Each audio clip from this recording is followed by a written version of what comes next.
Hello everyone, welcome to the Age Group Triathlon Podcast. My name is Simon Olney, I'm a professional triathlon coach, and in this week's episode I'm going to be looking at how to learn to swim as an adult from scratch. Now this is something that a lot of people get really intimidated. So many people say, I would love to do a triathlon, but I just can't swim, or it's a swim that puts me off. So on the understanding that I believe there will be several people who listen to this podcast who think to themselves, I'd love to do a triathlon one day. It's the swim, and they'll be picking up on sort of all the tips that they can. I wanted to put together a short episode on how to learn to swim freestyle for triathlon as an adult with very little to no experience of swimming.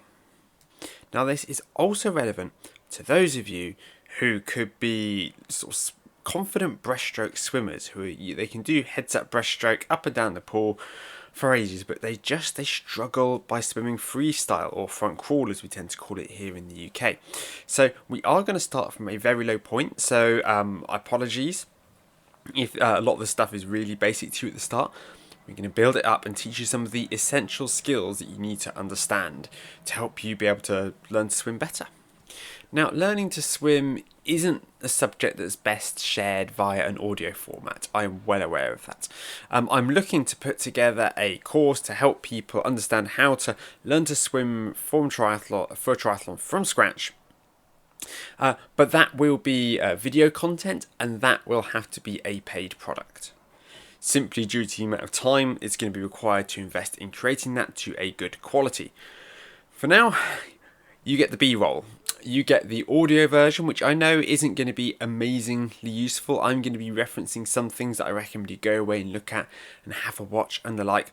But it should be enough to hopefully really help some people get started and others to have a real light bulb moment of going, oh, that's what's holding me back. That's what I need to practice.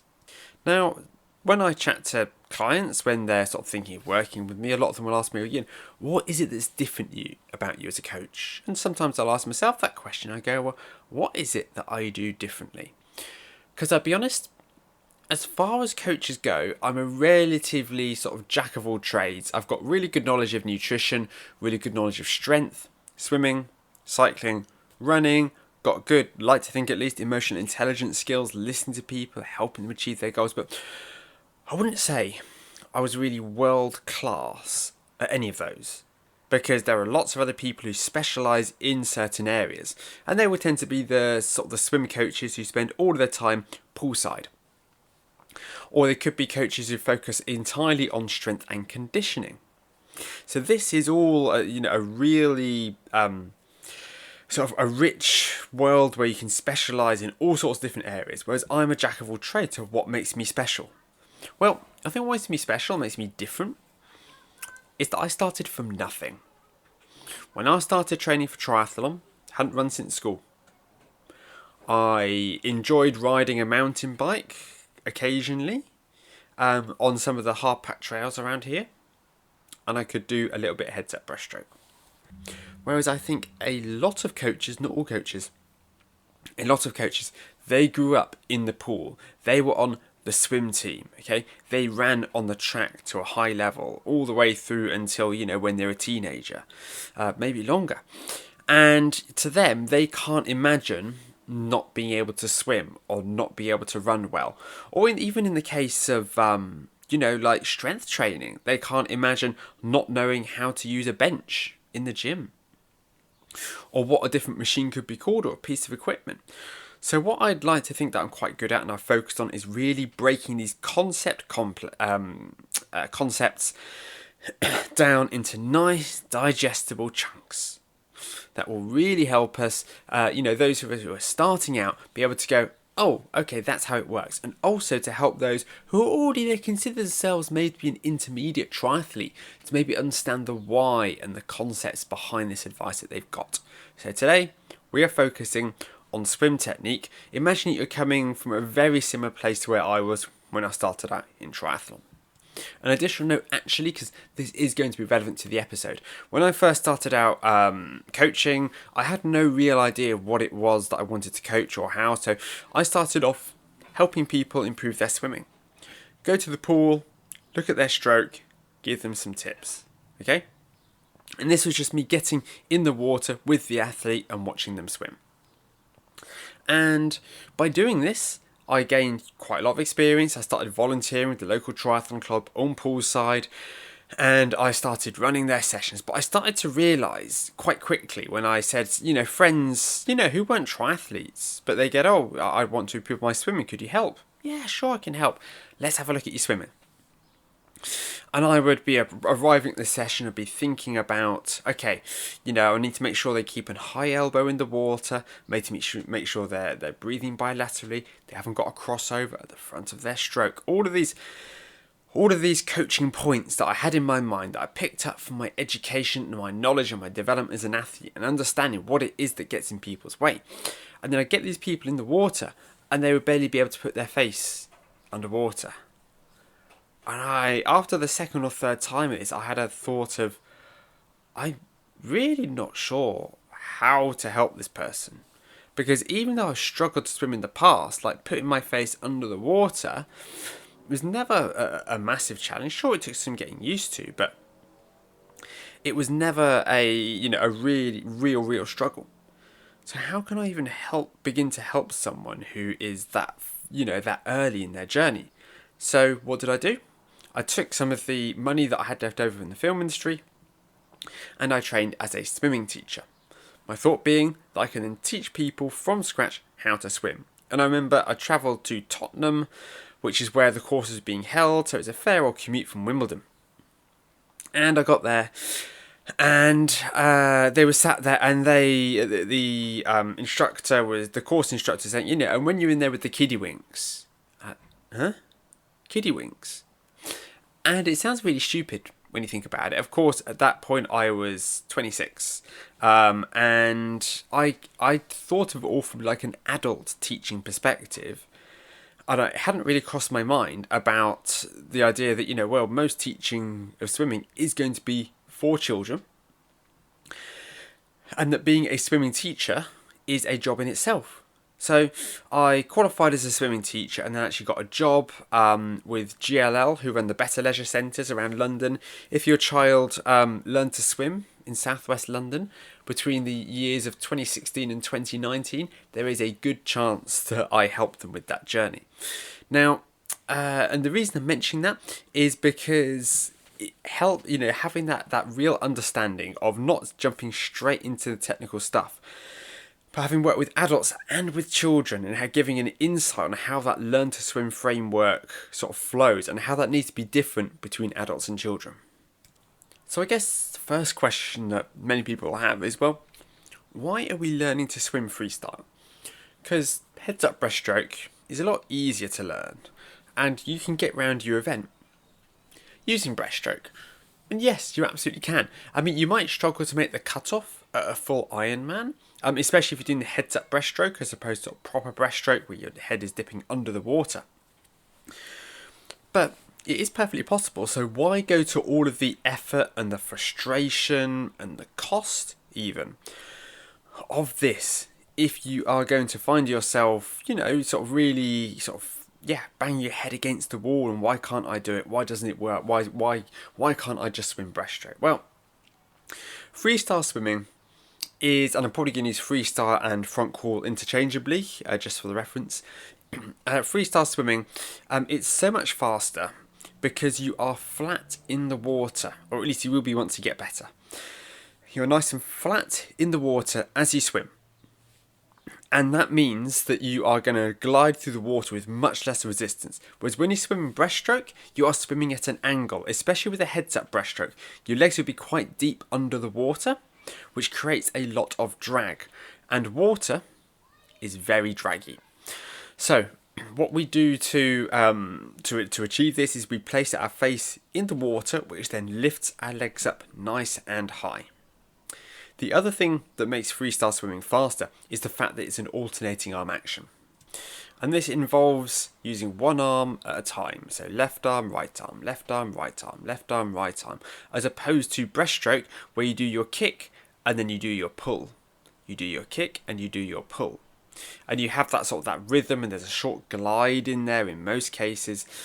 That is something that in freestyle we don't have. And that's one of the reasons that it's harder, is because there isn't this little break. You can't do a big kick and a glide and then do a gentle arm action, then another kick, and start making your way around like that. You are facing the water and you are going. You are swimming with freestyle. So those are the main two reasons that we do so, is that we can get ourselves a nice flat hydrodynamic position in the water. And we have that alternating arm action, so we are always generating force and there are no breaks in our stroke. And freestyle actually refers to an event. So in pool swimming, you could say, oh, this is the 200-meter freestyle. And now the idea with this is that you can swim any stroke. So somebody could swim breaststroke, backstroke, or fly if that was faster than their sort of what we sort of Brits call front crawl. But the vast majority of people will use the freestyle stroke that we know, that alternating arm action and flat body position. So the first thing I want to touch on is a fear of water. And a fear of water is a perfectly natural thing that millions of people across the world suffer with. It's nothing to be ashamed of. It's nothing to be embarrassed of. In fact, as I think I touched on the open water swim episode recently, I'm not entirely comfortable in deep water myself sometimes. But how that we overcome this, is going to depend on a number of things, and it is unfortunately quite often linked to your competency as a swimmer. Because the stronger a swimmer you are, the easier you know that you can get yourself out of trouble. Whereas if you are scared of water and you're a poor swimmer, this can really be a problematic combination, because you'll be swimming along and when you get to the deep water, you'll start to panic, which is going to affect your breathing and it's going to make you slower. Now, something that's super important if you want to help somebody overcome a fear of water as a non-swimmer is to help them feel just more confident and happier in the water. And the mistake that a lot of people make is that they will head to the pool, new swimmer, they'll have their kit, they'll put their goggles on, they'll put their hat on, their swimming costume, they put their face in the water and their head off and they'll try to swim. And this can actually work against you, because what people will often do is they'll start swimming and then they'll start to panic, they start to feel uneasy, because they are mixing trying to build water confidence with the act of swimming. And actually, we should be building confidence in the water outside of the action of swimming itself. Now, the chances are that even if you consider yourself a non-swimmer or a very nervous swimmer, that you still enjoyed being in water when you were younger. So this could be being in a learning pool, being in a shallow pool, going to sort of a special pool that was about water slides and showers and that, even if you stayed out of the deep end, okay? Chances are that you still enjoyed being in that water and playing with your friends. Now, if we go from this and go, right, I'm going to now become a serious lane swimmer, this can be a bit of a jump, because we need to remind ourselves how to have fun and how to feel good and relaxed in water. So what I can recommend that you do is that if you go swimming, you go to a part of the pool that doesn't have lanes. This isn't something you do in a lane. But you work on slowly building up to putting your face in the water, blowing bubbles in the water, pushing off of the wall, maybe floating in the water, pushing off of the wall. Obviously not, probably not jumping or diving into the pool. But have a go at just sort of spending time reminding yourself how it feels to play in water, how it feels to associate the water with being fun. Now, when you're in this space where you're not focused on lane swimming, this is time for us to practice some skills that will help us improve our water confidence. And the first one is to try to learn to float. Now, this isn't going to be super easy, okay? And it comes down to the individual. Now, myself, I have a very low body fat percentage and I'm not a very floaty person. Some people float much better than I do. But still, it's worth trying this so we can practice, being there in the water and understand that, we can stop floating, stop swimming, and we can do a little bit of a float and get a moment's respite, even if it involves using our hands or our arms a little bit. There are 3 types of floats that we can practice. First up, we have the pencil float, and this is floating with our hands and our legs in a straight line. So legs straight out, arms by our side. And we hold this straight floating position, and we start off by floating on our back doing this. So we need to have our ears well under the water, looking up at the ceiling. And by doing this, this will lift our legs higher in the water. Now, for some people, including myself, there may be a small hand action that's required just to prevent your legs from sinking, just to give yourself a little bit of lift in the water. And we can then move on to the star float, where we'll be lying on our back with our arms and our legs stretched out a bit like a star. Okay, so we have our arms, out behind our head and our legs apart, so we're looking like a bit of a cross if somebody was looking at us from the sky. Again, head right back in the water, looking up at the ceiling. And this one is easier for some people, it's harder for others. But you can move between the star float and the pencil float on your back and just get used to lying there and feeling your body moving on the water. Then you can flip to try both of these on your front. Now, if you are a nervous swimmer, it can be quite intimidating to put your face in the water and do this. If you're still not happy at putting your face in the water, what you need to do is to start off to stand there in the shallow end of the pool and to slowly move your head closer to the water and submerge your face very slowly so that your goggles will just start to break the surface of the water. Make sure you've got nice new goggles with a good seal on them. Don't just use the cheap goggles that you found lying around in the back of the cupboard where the rubber is perished and the seal isn't very good. Get yourself some good quality goggles, ideally from a triathlon retailer, some nice open water goggles rather than socket goggles with a good seal around them. Build that sort of look and place your face in the water. Now, as you do this, there is a high chance, if you're a new swimmer, that you'll place your mouth and your nose in the water, and there'll be this instant, almost like a gag reflex, this instant, oh my god, like panic. If that happens, take a deep breath, count to 10, and try it again.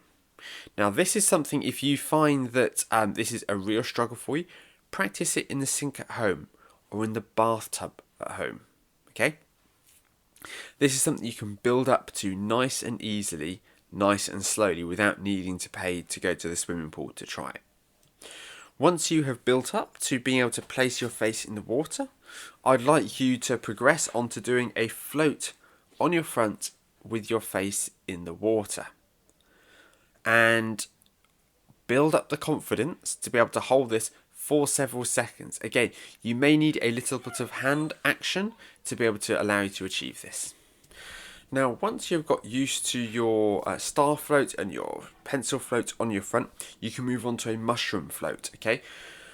Where you are on your front in a pencil float, and from there, you bring your knees up and into your chest and you wrap your arms around you as if you were doing a tuck, okay? Or almost like a fetal position. And from this, you will be floating on your back with your arms and your legs underneath you, and this will help because it's not the kind of float that you would ever adopt in a life-saving situation, but it will help improve your confidence because your body will be working to try and keep yourself upright. This one is mainly a little bit of fun that I have with kids, but it is a useful one for you to include when building up water confidence. Now, it may all sound very simple as I'm explaining this, but for some people it could take several sessions to even build up to the point where you can start to hold these with any confidence. It could take a very long time to get to this. Now, some people would find it really easy. For some people, they just have that lack of confidence in the water or themselves that it takes them that bit longer. But if you can't float on your back easily, you're never going to be able to swim freestyle with any confidence, because you're going to be too worried, you're going to be too scared about the fact that you're out of your depth and you don't like being in water. Whereas if we can get used to floating on our back, floating on our front, this is going to really help us, when we do get into the deep end when we're swimming, thinking, or even the open water, thinking to ourselves, you know what, we can simply roll onto our back and float if we get ourselves into a little bit of trouble, okay? And that is going to be really helpful to us. So really focus on this foundational skill. Now, you can start trying a little bit of swimming, a little bit of breaststroke, heads up breaststroke in the same session. If you don't just want to spend 20 minutes working on floating, I get that. But don't get frustrated if this doesn't come super naturally. The next skill that I want you to work on when it comes to building water confidence is treading water. Now, to do this, I want you to head to the deep end of your pool, if your pool has a deep end. If it doesn't have a deep end, I suggest that you make a trip, pay to go to a pool that has a deep end. A lot of fancy gyms, health clubs, they'll have a pool that's about sort of 0.9 meters deep is sort of the average, and that's all the way along the pool, and there'll be no deep end. But it is really important we learn how to tread water, because when we are out there in open water, we need to know what to do if we find ourselves out of our depth and wanting to be able to stay afloat, essentially. So what we do once we get into the deep end, we are going to hold on to the railings or hold on to the side, hold on to the lip, whatever it is that your pool has, okay? And chances are you're going to be holding on to this for dear life as a nervous swimmer. Now from here, I want you to, from this position of standing, to do something that resembles a breaststroke kick under the water. So you bring your legs up close to your bum, not quite as high as you normally would in regular breaststroke, and then you kick your legs out to the side, quite wide but not super wide, and then you bring them up and start again, and you are creating this shape in the water underneath you, a bit of a V shape with your legs. And do that whilst holding onto the side of the pool until you start to get the sensation that when you make that kicking down motion with your legs, that you can start to feel that lift. As you do so, that your body lifts up slightly in the water. Let go of the side with one arm at this point, whilst you are using this leg action. And with that other hand, I want you to use what we call a sculling motion. Now, as you are listening to this, unless you are driving, I want you to place your hand in front of you as if you're going to shake somebody's hand, okay? With your thumb pointing upwards. And from there, I want you to switch it so that it is now your thumb is pointing down, but with your hand still quite relaxed, okay? There is a gap between your fingers. It's not super tight, it's loose. So you go thumbs up, thumbs down. Thumbs up, thumbs down. And then include a side-to-side motion in this action. So if you start with your thumb up, with your right hand out in front of you, move it to the left, and then as it gets to the left, turn it to thumbs down and move it to the right.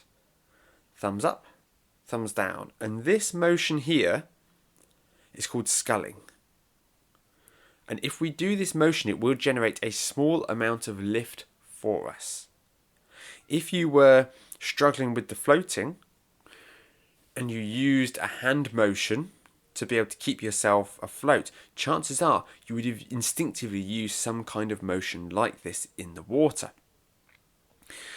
So you're kicking with your legs and you're making a sculling motion with your hand that is not holding onto the side. And then, when you think you've got the hang of it and you're feeling brave, you let go with your other hand off of the side of the deep end, and you scull with both hands whilst making this breaststroke motion with your legs. Odds are, as you do this, you'll let go, you'll do a couple of motions with your hands and your feet, and you'll grab straight back onto that lip, onto the side of the water again. This is fine. Don't stress about it.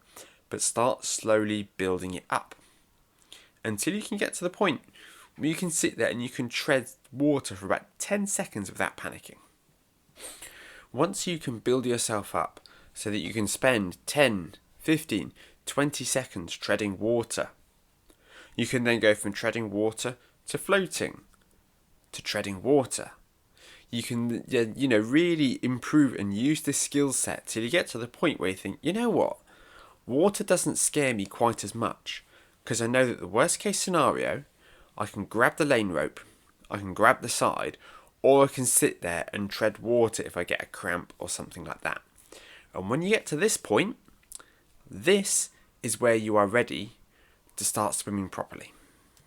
Now, there are two incredibly important parts of the freestyle stroke, and they are the keystones of the stroke, because if these are wrong, everything else is wrong. And that's your breathing and your body position. So let's start with body position, because it's a lot simpler. Now, as I touched on earlier, we want to be as close to the surface of the water and as flat as we can possibly get. And if we have our head looking ahead, which is understandable, people want to see where it is that they're swimming. If people are looking forwards when they're swimming, they are going to have a horrible body position where their legs are going to be really far under the water, really deep under the water. This is going to create a huge amount of drag, and it is going to be exhausting. It's also going to be sort of quite difficult and unwieldy to breathe. So to find our ideal head position, we want to start by looking straight bolt down at the bottom of the pool. Doing so, we lift our legs really high in the water. But for most people, this isn't the optimum place to be. What we actually want to be doing is looking ever so slightly forwards, about 10 degrees forwards. It really is. If somebody were to look at you swimming, they wouldn't think, oh, they're looking forwards. They would just look at you swimming and go, oh, there we go, they're looking down at the bottom of the pool. It should be imperceptible. But by looking ever so slightly forwards, not only do we gain a slightly better appreciation of what's going on around us. So when we're swimming in open water, we can spot somebody's feet of the swimmer in front before we go clouting into them. Or we can spot people who may have sort of jumped straight into the pool without us realising, and then we're about to crash into when we're lane swimming. But it also provides us with a much better position for us to breathe from. So if I'm looking bolt down at the bottom of the pool, I have to lift my head over 90 degrees, probably about 100, 110 degrees, to lift it until my face would clear the water, because I'm going straight from looking straight down at the bottom of the pool to needing for my face to break the water.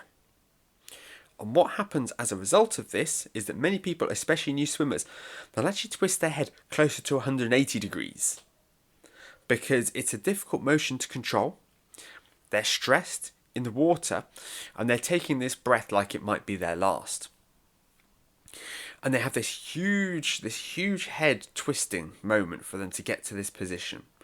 If we have our head ever so slightly further forwards, there is less distance for our mouth to travel to get to the water, so that the air above the surface of the water. So it means our breathing is easy, which brings us onto the breathing, the second keystone of the freestyle stroke.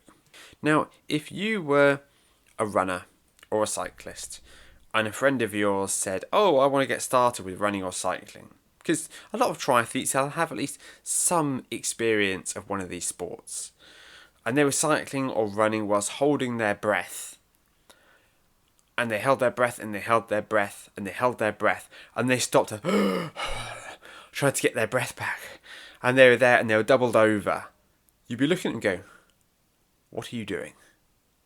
I do not understand why you are holding your breath while you are running or cycling. What do you hope to achieve from that? But a lot of us, we do it when we're swimming. So why is that? Why is it that we hold our breath when we're swimming? What is it that we can do differently. There are two main reasons that we'll hold our breath. The first is that we are nervous. In some cases, we're scared. And we are trying to develop our swimming, but it's not going very well. And we are swimming and we're not feeling comfortable. We find ourselves swimming into the deep end. We watch the water drop out from underneath us. And we hold our breath in a sense of kind of fear and nervousness. So whenever we're swimming, we need to make sure we're always either inhaling or exhaling. Because if we're holding our breath, our lungs are filling up with CO2, carbon dioxide, which is going to cause a panic reflex in us. Now, we could be swimming and we could have our face in the water for 3 or 4 seconds and our brains could be telling us, we need air, we need air, we need air. But the fact of the matter is, most of us can hold our breath for probably about 90 seconds underwater. But our brain is sending all of these flashing red signals at us because, well, especially if we're close to the surface of the water, like why wouldn't you breathe oxygen? Why are you depriving us of oxygen? It takes some time for us to be able to override this and for us to be able to train our brain to believe it's all right. You look at these free divers who can do several minutes underwater without oxygen. And the way they achieve this isn't because they're supernatural. It's because they've been doing it probably daily for years on end to train their body, to train their mind, to not panic to such an extent. The second reason we'll hold our breath while we're swimming is because we don't want water going up our nose, which is very understandable. It is deeply unpleasant to have this experience. And so what we can do to combat that is we can exhale out of our nose as we swim. Now, broadly speaking, I will recommend that people exhale out of their mouth or out of their nose when they swim, whichever one it is that works for them. I do a bit of both. I exhale out of my nose and my mouth at the same time. Unfortunately, that is not, if you're suffering with water going up your nose with some frequency, first thing you can do is you can try a nose clip. That can be an option. But you may have to, if you suffer with water going up your nose with some regularity, just simply due to the way that, your body is, then you may need to think about swapping from your mouth and needing to rely on that nasal exhalation. Now, it's all very easy for me to sit here and say, you need to exhale when your face is in the water. This is something that every single swim coach will tell you that you need to do. Unless you're swimming the 50-meter sprint, you need to breathe when you're swimming, and you need to have that exhalation when your face is in the water. But this is really difficult, and it goes against most of what our body is telling us, especially if we're trying to pick this up as adults. Teaching children to do it is one thing. Teaching adults to do it is something else entirely, because we have a lot of fears and anxieties and, bad experiences we need to overcome. I know a lot of people, their introduction to swimming was their dad or their granddad chucking them into the deep end and seeing what it is that they did. Not when they were babies, when they have this float reflex, but when they were 3 or 4. For some reason, the dad who was from the school of hard knocks thought, oh, well, it's a sink or swim moment. This is how we teach them to swim. It creates trauma.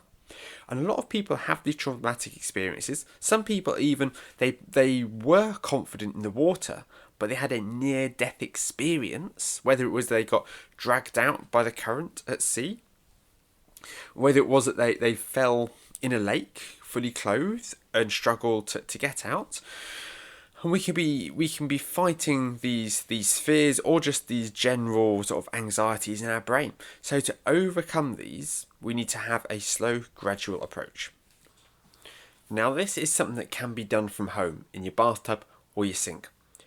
As we struggle to put our face in the water to start with, but we should now be feeling better about that. We can place our face in the water and we can exhale whilst doing so. So that can be, again, out of our mouth or our nose. Try around, see which one's best for you. But it's a slow, steady stream of bubbles. It's not that you're trying to empty your lungs immediately. It's a slow, steady, smooth stream of bubbles. And it could be that you place your face in the water, and you can do this with some ease. It could be that it takes you a long time, but it should be controlled and it should be relaxed, most importantly. Now, when we're swimming, one of the most important things for us to do is to be relaxed as we're doing so. If we are stressed when we're doing this, then we're going to be tight, we're going to be taut, our mechanic's going to be off. But it's really easy for me to say, oh, just relax when you're swimming. But if you're really nervous, if you're really tense in the water, if you really feel vulnerable, it's impossible to relax. But this is at least something we should be aspiring to. And over the weeks, the months and years, you will hopefully loosen up over time. Now, once you've mastered exhalation, I want you to get to the point where you can place your face in the water and exhale consistently for about 5 to 10 seconds. And once you can do that, it's time to get swimming. Yeah, it's taken me 36 minutes to get to this point where we're actually now really touching on the tips on swimming freestyle. But the foundations of water confidence and safety are really overlooked by a lot of swimmers and by a lot of coaches who just expect people to know these things. Who doesn't know how to tread water? Who doesn't know how to float? Well, an awful lot of people actually, as it turns out. So this is where how you teach a child and how you teach an adult to swim diverges. Because if you have a child, the first thing you're going to want to do is to teach them how to kick. So you will often see, it's one of those quintessential photos that you'll see from swimming teaching. We've got a bunch of kids sat on the side of a pool with their legs stretched out and their toes pointed, and they're all kicking. And this is to help teach them the motion that is required for that kicking. Because you tell a child to kick and they'll bend their knees as if they were kicking a ball. You know, you can understand that. But for adults, we start with the whole stroke rather than focusing on the kick. But it doesn't mean that we don't have this hangover from being taught this way as children. Because when you have a child, you give them a float, you teach them how to kick until they can work out how to make forward progress holding this float. Then you slowly take the float away, the number of floats, the size of the float, you change it until they are kicking on their own. And this is the primary way in which a child would generate propulsion in the water. Now, once you have got somebody's kick, and once they can kick for 5 metres, in England, at least under the Swim England, we move them from stage 2, where they can kick for 5 metres on their back and 5 metres on their front. Move them into stage 3. And here is when they start using their arms. So, as they are swimming, they will be mainly kicking, but they will be sort of using a token effort from their arms. Because using your arms to swim freestyle is actually really quite technical. And when a parent who has already paid hundreds of pounds or dollars for swimming lessons, and have already spent, the last 18 months, 2 years giving up their Tuesday afternoons to go down and sit there and watch their child do the same practice over and over again. They'll watch their child swim for 10 metres on their front and on their back using their arms and their legs, and they'll go, my child can swim. And they pull them out of swimming lessons. The result of this is that a lot of adults have no idea how to use their arms because they were never taught to do so. They were pulled out before we really had the chance to teach them what an effective arm action looks like. It's only once we get into stage 4 that we really actually start to think a bit more about the technicalities of it. And it's only really once children end up swimming at a club level where we break it all down into break all the mechanics of the stroke down, the arm motion of the stroke into individual components and focus on those different areas. So you take an adult who's had this learn to swim experience, you say, okay, go swim 25 metres. And they'll jump in the water and they will kick their legs like mad and they will spin their arms around with their arms not really doing a huge amount. because that's the last instruction that they had. Now, the kick is important. The kick, our toes should be pointed out behind us. If our toes are not pointed out behind us, if our toes are pointing down towards the bottom of the pool, they're going to be like anchors and they're going to slow us down massively. This is super common for those coming from running into swimming because they don't have the flexibility. Their calves are strong, they're tight, their whole lower body is relatively stiff, especially if they haven't been doing the strength and conditioning and stretching that they should be doing. As a result of this, they really struggle to get their toes pointed behind them, and this causes a lot of drag. It makes the kicking action very awkward. If you struggle with this, look into different exercises and stretches for releasing your calves, okay? Because that is going to really help you be able to get into this position. And this kick, think of it less as being a kick, and think of it more as being a series of heel flicks upwards, okay? It should be coming from your glutes, that's your bum, and your hamstrings really.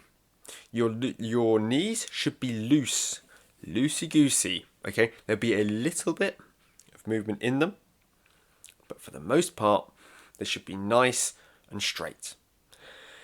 And the sole job of the kick really is to keep your legs from sinking. We don't really want to be generating any propulsion with our kick because our muscles in our legs are really big, oxygen-hungry muscles. And the actual propulsion that we gain from kicking with that motion is actually quite small. So it's a very poor return on investment for the oxygen required to use those muscles. Now, another big mistake that people make when they are swimming is they have a really violent hand entry into the water. Now, when we are running, if we push off of the ground with more force and have a higher turnover with a nice long stride length, we're going to run faster. If we are cyclists and we're pushing the pedals around harder, we will go faster. When we're swimming, that doesn't help us. Because what we need to do is we need to look at, okay, so like a stroke rate is good. If we can get a nice high stroke rate, that is effective. And you look at fast swimmers and they have a high stroke rate. But it's not effective if it comes at the expense of stroke quality. So slow down the stroke is one of the best advices that I can give people when they're struggling. Because by spinning your arms around super fast, you're not actually really doing anything with those arms. And the place where this becomes most evident is how our hand enters the water. So if you, as a newer swimmer, or you watch newer swimmers, you'll see that they create a big splash as their hand enters the water, as they really kind of spear into the water with their hand. They really whack it. What do you think this really achieves? How much forward momentum is created by whacking the surface of the water really hard? I give you a clue. It's really not much at all, if anything. Okay? All of the propulsion in the swim stroke, with the arms at least, should realistically come from the pull phase. So, we have 4 phases of the arm cycle. We have the hand entry. It's how the hand enters the water. We have the catch. That's setting ourselves up for a good pull. We then have the pull when we actually move the water behind us. And finally, we have the recovery, where our arm comes out of the water and goes back into the water. So with the hand entry, we want the hand entry to be nice and smooth. If you look at good fast swimmers, they have a relatively smooth hand entry. Now, you may look at Olympic swimmers who are swimming the 100 metres or the 50 metres, and for them, then their hand entry isn't going to look very smooth because they are going all out. But we as triathletes are going to be swimming bare minimum 400 metres. If you look at the fastest swimmers in the sport, you will see that they have a smooth, controlled hand entry. In open water, if they're surrounded by other swimmers, this could become a bit scrappier as they're adapting to the conditions. But for the most part, nearly all of their swimming will be done with a relaxed hand entry. And the hand should enter really far in front of us. Now, I don't want to say enter the water at full extension, with your arm fully reaching out in front of you. Because what that does, if you place your arm out in front of you now, again, unless you're driving or probably running whilst listening to this, if you place your arm out as far as you can, you'll notice that you instinctively, your wrist will probably be slightly lower than your fingertips. And this is the last thing we want in the swim stroke. Our elbow should always be above our wrist, and our wrist should always be above our fingertips. So we want to enter the water just short of that full extension, but it's a nice, clean hand entry. We're not pushing into the water. It is a relaxed hand entry. And then, once the hand is in the water, we engage the catch. And this is ensuring, in the simplest terms really, that your elbow is above your wrist and your wrist is above your fingertips. So you go from reaching out in front of you to bending your elbow, but keeping your elbow close to the surface of the water, creating a nice right angle, keeping your hand goes vertical. We get this vertical forearm, and we have our middle finger pointing down at the bottom of the pool and create this L shape. If you practice that with your hand, going from a straight hand entry, bending your elbow but pushing your arm back, you will create this L shape where your biceps and your triceps and your upper arm are sticking out at 90 degrees to your torso, and your forearm is pointing down directly below you. And this movement here, this pushing the arm backwards, that is how you move yourself through the water. That is you using the water as leverage. Now, as you push that water back, I want you to keep going, all the way until your thumb brushes your thigh. Now, this is very much easier said than done. And I know this is the Achilles heel in my stroke. And when I fatigue, it's the first thing to go. But you really want to push that water all the way behind us. Use the entire length of our stroke before we begin our recovery. Now, there are two types of arm recovery. You have your classic high elbow recovery and what Swim Smooth call a swinger recovery. I'm giving them the credit where it's due for the terms that they use. So you have this recovery that when your arm comes out the water. Now, if you are going for a classic recovery, okay, your hand will come out the water behind you, and your thumb will sort of run along your body almost, and your elbow will come up nice and high in the water, and your fingertips will almost drag along the top of the water as you do so, with this nice high water, fingertips dragging along the top. The issue with this is that if we are swimming in rough conditions, if we are swimming in waves, then our hand is going to end up being caught in the water as we do so.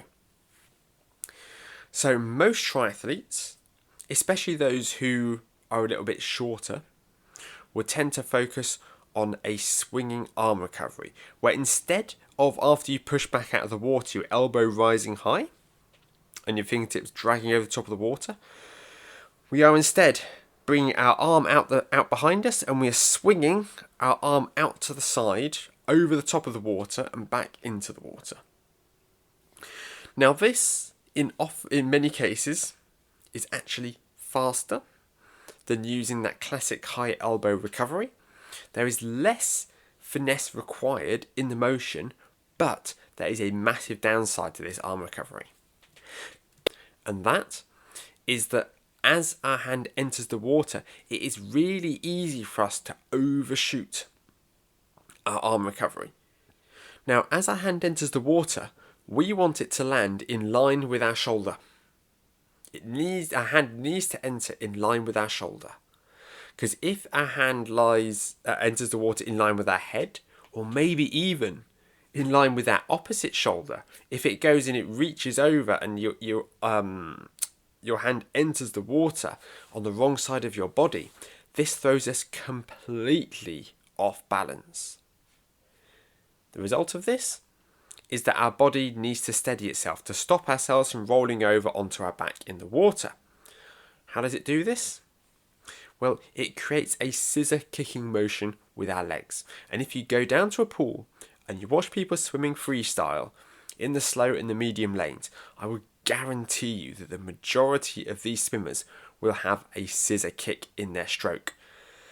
So instead of their ankles gently brushing each other occasionally as they kick, their legs will kick out like a pair of scissors. They go really wide, and the swimmer will have no idea they are doing this, but they're creating a massive amount of drag in doing so. And the way that we avoid this is by ensuring that our hand enters the water in line with our shoulder. And this really is where having somebody, a coach, to look at your stroke and analyse it really comes into its own.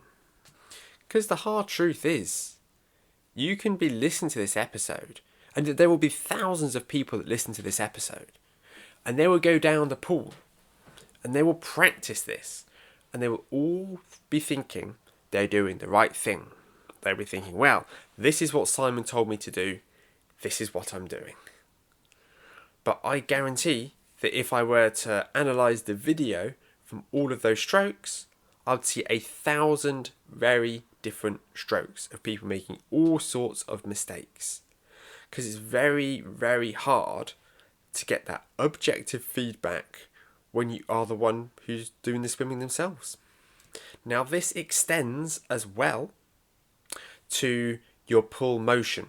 Now some people, when they were taught to swim, if they were taught the arm action, they were taught to do an S-bend with their hand. So their arm enters the water and it sweeps in just underneath the body slightly and then out again before it exits the water. This it's not really taught anymore. It's kind of been debunked as being faster. But a lot of people, they were taught to swim that way, and you can understand them, immediately going, well, that's what I'm going to do. It also increases the risk of that arm sweeping all the way underneath your torso without you realising as you pull. And to be honest, triathletes will do this, and swimmers. Their arm will tend to sweep under their body without them realising, again, because they don't know without seeing that video of them. And the reason that for most people they end up with this arm all the way under their body is something called over-rotation. Now, when we swim freestyle, or if you've already been reading about triathlon swimming, you will have read about body rotation. If you are swimming flat in the water without any rotation in your stroke, you're going to be really inefficient. There are 3 reasons that we include rotation in our stroke. The first reason is that it gives us a nice long stroke length. If you're sat down while reading this and you place your arm out in front of you, twist your torso towards that arm and notice how in doing so, it's probably given you, another 6 to 10 inches that you're reaching further forward as you're twisting your body in that direction. It's not rocket science. By having a rotation in the water as we swim, a gentle rotation in the water as we swim, we are reaching forwards, we are engaging our stroke, and we are getting a much longer stroke length by rotating. The second reason we have a rotation is it is more hydrodynamic. So we will glide through the water with less effort if we have a slight rotation in our stroke. And the final reason is our breathing. If you go back to that shape where you're reaching forwards with your right arm, if you then go and you lift your head to the left from that position, you realise how much closer your head is to your shoulder. Because you are already rotating and you are setting yourself up for a great breath. And between body rotation and having your head looking ever so slightly forwards, you're lifting your head, you're breathing, you're getting a good lungful of air without needing to twist your head really dramatically. Many people, however, will have an over-rotation. They will have heard, I need to rotate my body, I need to twist it as I'm swimming for me to be as efficient as possible. And in doing so, they over-rotate, they get too carried away, especially if they have poor control with their head and their breathing, and they over-exaggerate this rotation. This is what causes their arm to swing underneath their body and their legs to scissor kick out. And this is really, really deadly. This is really impactful on our stroke. It is the last thing that you want to be doing, is having this scissor kick, because it is going to slow you down so much. And if you're thinking, what is it that I'm doing wrong? Why is it I can't swim as fast as other people? Chances are you have a scissor kick, and that's one of the reasons that it's slowing you down. Now, by this point, you're probably already thinking, you know what? I am overwhelmed by all this information that you've thrown at me, Simon. There is so much going on. And I agree. There is a massive amount that you need to keep in mind, that you need to think about when you are swimming. There is so much to focus on. And you can't focus on it all at once. You need to focus on it. Now, when I write a swim set that is technique focused, I generally only focus on one aspect at a time, because I don't want to overwhelm the swimmer. But it's a lifetime's work perfecting a swim stroke. So if you don't get it immediately, if it takes you months or years and you still feel like you're floundering, again, coaching is the best way to improve. But keep the faith, keep chipping away, keep getting advice, keep getting insights, keep working on different things. If you find something really difficult and I prescribe you a drill to fix it and you go, that's too difficult, I can't do it, you need to stick with that drill, because that is what is going to unlock that performance. Is it frustrating? Yes. Do you maybe feel slightly embarrassed? Yes, but you need to keep chipping away. Okay? You need to keep working, because the only thing that's going to help make you a better swimmer is hard work.